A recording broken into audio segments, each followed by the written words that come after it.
Hi guys, happy Deepavali. അപ്പോൾ ഇന്നൊരു ദീപാവലി ദിവസമായിട്ട് ഞങ്ങളിന്ന് നേരെ ലുലുവിലേക്കാണ് പോയത്.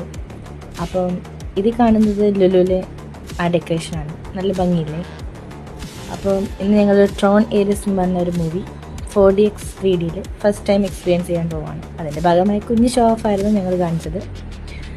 അങ്ങനെ ആ മൂവി ഓവറോൾ നല്ലൊരു ത്രില്ലറായിരുന്നു, ത്രില്ലിങ് എക്സ്പീരിയൻസ് തന്നിരുന്നു. പിന്നെ 4DX 3D എല്ലാവർക്കും അറിയാമല്ലോ. അപ്പോൾ ഞങ്ങളത് ഫസ്റ്റ് എക്സ്പീരിയൻസ് ആണ്. അപ്പം നല്ല രീതിയിൽ സീറ്റ് നന്നായിട്ട് ഷേക്ക് ചെയ്തു. ഫോക്സ് സ്പ്രേ, വാട്ടർ സ്പ്രേ അങ്ങനെയൊക്കെ ഉണ്ടായിരുന്നു. ഓവറോൾ ഞങ്ങൾക്ക് നല്ലൊരു എഫക്റ്റ് തന്നായിരുന്നു. PVR പ്രത്യേകിച്ച് പറയണ്ടല്ലോ. അപ്പോൾ നിങ്ങളുടെ എക്സ്പീരിയൻസ് എന്താണെന്ന് താഴെ കമൻറ്റ് ചെയ്യുക. അപ്പോൾ ഇന്നത്തെ വിശേഷം ഇത്രയേ ഉള്ളൂ. ബൈ.